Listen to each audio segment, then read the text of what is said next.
ஓம் முருகா போற்றி.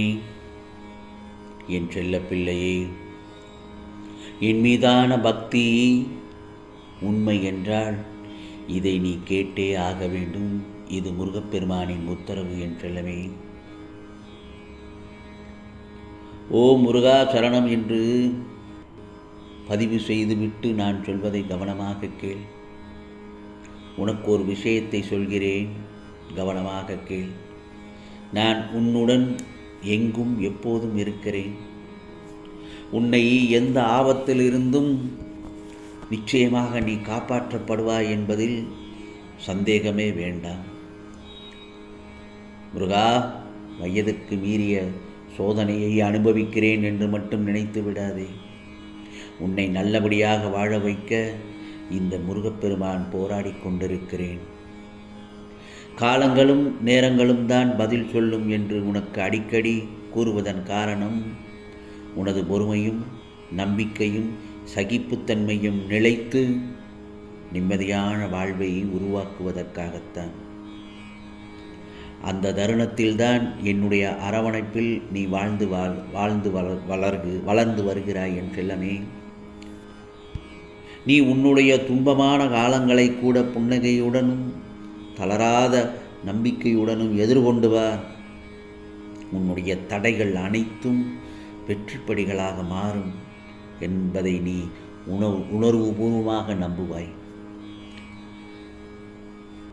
இந்த முருகப்பெருமான் சொல்வதையெல்லாம் நீ பின்பற்றுவது சற்று கடினமான விஷயம்தான். என்றாலும் அதை ஒரு முறை முயற்சி செய்துதான் பாரேன். உனது துயரங்கள் அனைத்தும் காணாமல் போகும். வாழ்க்கை நேரத்தால் ஆனது. வாழ்க்கையை நேசிப்பவர்கள் நேரத்தை நிச்சயமாக நேசிப்பார்கள். நேரத்தின் மதிப்பு தெரியுமா உனக்கு? அப்படியானால் வாழ்க்கையின் மதிப்பும் தெரியும் உனக்கு. இதோ நேரத்தின் மதிப்பு என்ன என்று தெரிய 9 வழிகள் இருக்கிறது. அதை நான் உனக்கு ஏற்கனவே சொன்னது போலத்தான் என் செல்லமே. கவனமாக. நேரம் என்பது வாழ்க்கையால் உனது வாழ்க்கையை மாற்ற ஒரு நிமிடம் மட்டுமே போதும். முருகா சரணம் என்று சொல்லிப்பார். நிச்சயமாக அந்த தருணத்தில் நீ நல்லதொரு மாற்றங்கள் நிகழ்வதை நீ நிச்சயமாக உணர்வாய். சில நேரங்களில் நாம் வாழ்க்கையில் முன்னேறாமல் இருப்பதற்கு பல நேரங்களில் மற்றவர்களையே குறை சொல்லிக்கொண்டே இருக்கிறோம். அதோடு இல்லாததை நினைத்து பல நேரங்களில் வருந்தி கொண்டிருக்கிறோம். அதற்கு மாறாக நான் சொல்வது என்ன தெரியுமா? இருப்பதை வைத்தே வாழ்வில் முன்னேறத் தொடங்கி இருந்தால் இதற்குள் உன்னுடைய வாழ்வு எப்படியோ உயர்ந்திருக்கும். இருப்பதை வைத்து நிறைவு அடைவதும் இல்லாதது நினைத்து வருத்தப்படாமல் வாழும் மனம் உள்ளவர்கள் யாரோ எவரோ அவரே நோயற்ற நிலையுடன் நீண்ட ஆயுள் பெற்று மகிழ்ச்சியுடன் வாழ்வார்கள். இது முருகப்பெருமானின் அருள் வாக்கு. சில இடங்களில் என் செல்லப்பிள்ளை நீ பாசத்திற்காக இயங்குகிறாய். அது உனக்கு கிடைக்காமல் போகும்போதும் நீ உதாசீனப்படுத்தப்படும் போதும் நீ அடையும் துன்பத்தை என்னால் பார்ப்பதற்கு முடியவில்லை. உனது ஏக்கம் எனக்காக மட்டுமே இருக்கட்டும். உனக்கு திகட்ட திகட்ட அன்பை பொழிய இந்த முருகப்பெருமான் நான் இருக்கிறேன். என்னுடைய அன்பு மட்டும்தான் உதாசீனப்படுத்தாத அன்பு. உன் மனதை திடமாக வைத்துக்கொள். இந்த உலகத்தில் எதுவுமே நிரந்தரமில்லை, யாருமே நிரந்தரமில்லை.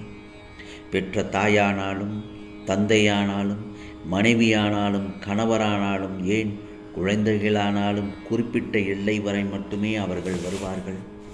ஆனால் உன்னுடன் நிரந்தரமாக வரப்போவது இந்த முருகப்பெருமான் நான் மட்டும்தானே. அதை புரிந்து இன்பத்தையும் துன்பத்தையும் சரிசமமாக நினைக்க உன் மனதை முதலில் பக்குவப்படுத்து. இன்பத்தை கண்டு மிகவும் பரவசப்படாமலும் துன்பத்தை கண்டு மிகவும் துவண்டு போகாமலும் உன்னை சமநிலையில் இருக்க பழகிக்கொள். அப்போது நீ எதற்கும் கலங்க வேண்டிய அவசியமே இருக்காது. இந்த பக்குவ நிலைக்கு உன்னை கொண்டு வருவது உனக்கு கஷ்டமாகத்தான் இருக்கும். ஆனால் முருகா முருகா என்று என்னையே நினைத்து என் நாமத்தை உச்சரிக்க உச்சரிக்க அந்த பக்குவ நிலையை நிச்சயமாக இந்த முருகப்பெருமான் உணர வைப்பேன்.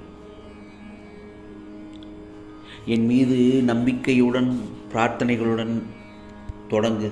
ஒவ்வொரு நாளையும் மிகச் சிறப்பான அற்புதமான நாளாக அந்த நாள் இருக்கும் அமையும். ஏனென்றால் உனது பிரார்த்தனைகளையும் உனது ஆசைகளையும் என்னுடன் பகிர்ந்து கொள். அவரால் நிறைவேற்ற முடியாதது எதுவுமே இல்லை என்று மனதார நினைத்துக்கொள். ஆனால் சில நேரங்களில் நிறைவேற்ற தாமதமாகிறது என்றால் அதற்கான நேரம் இப்பொழுது இல்லை என்பதுதான் அர்த்தம். ஆகவே உனது பிரார்த்தனைகளுக்கு பலன் உடனே கிடைக்கவில்லை என்றால் கவலைப்படாதே. சற்று பொறுத்து இருக்க கற்றுக்கொள். உன் வாழ்வில் மிகப்பெரிய அற்புதங்கள் நிகழலாம். இந்த முருகப்பெருமானை நம்பினால் யாமிருக்க பயமேன். உனது பிரார்த்தனைகள் என்றுமே வீண் போகாது. உனது நம்பிக்கை என்றுமே வீண் போகாது. நீ செய்யும் ஒவ்வொரு செயலுக்கும் பல மடங்கு பலன்கள் கிடைக்கும். நல்லதை செய், நல்லது நடக்கும். நம்பிக்கையுடன் இருப்போம். நம் வாழ்வை செழிக்க வைப்பார் முருகப்பெருமான் என்ற நம்பிக்கையோடு இந்த நாளை தொடங்கு என் செல்லமே. நிச்சயமாக உன் வாழ்வில் நல்ல மாற்றங்கள் ஏற்பட வேண்டுமென்றால் முதலில் மாற்றத்திற்கு நீ தயாராக கற்றுக்கொள். பிறகு உன் வாழ்வில் நீ எதிர்பார்த்த நல்ல மாற்றங்கள் ஏற்பட்டு சீரும் சிறப்புடன் வாழ்வதற்கு இந்த முருகப்பெருமானின் ஆசீர்வாதங்கள் எப்போதும் உண்டு என் செல்லமே. நான் ஒன்று சொல்லட்டுமா? கடந்த காலத்தை நினைத்து கொண்டே இருந்தால் உன்னுடைய மனது நிம்மதி இல்லாமல் போய்விடும். கடந்த காலத்தை எரித்துவிடு. எதிர்காலத்தை நினைக்காதே. நிகழ்காலம் மட்டுமே உண்மை. ஆகவே வாழும் வரை வாழ்க்கை வாழ்ந்துவிட்டு போ. துரோகிகளை பற்றி நினைப்பதை குறைத்துக்கொள். ஆனால் மறந்துவிட வேண்டாம். சரியான தூக்கத்தை உட்கொள். நிலை தாழ்வு வரும்போது அமைதியாக பொறுமையாக இரு. நிச்சயமாக இதையெல்லாம் நான் ஏன் உனக்கு சொல்கிறேன் என்றால், இதையெல்லாம் நீ கடைபிடித்தால் உயர்ந்த உன்னத வாழ்க்கை அடைந்து விடுவாய் என் செல்லமே. ஆகவே நல்லதை செய்து புண்ணியங்களை சேர்த்து அதற்கான தகுதியை மட்டும் நீ வளர்த்துக்கொள். அதுபோதும். இந்த முருகப்பெருமான் உன்னை நிச்சயமாக விரும்புவேன். நிச்சயமாக உனக்கு நடக்கும் அனைத்தும் நல்லதாகவே நடக்கும். இதுவரை உனக்கு கிடைக்காதது அனைத்தும் இனி கிடைக்கும்படி இந்த முருகப்பெருமானின் அருள் நிச்சயமாக உனக்கு உண்டு என் செல்லமே. கவலைப்படாதே. என் மீதான பக்தி உண்மை என்றால் இதை நீ கேட்டுவிட்டாய். இது முருகப்பெருமானின் உத்தரவு. உனக்கானதெல்லாம் நிச்சயமாக நல்லது நடக்கும். நல்லது மட்டுமே நடக்கும். அதுவும் நன்மையாகவே இருக்கும். ஓம் சரவண பவ. ஓம் சரவண பவ. ஓம் சரவண பவ.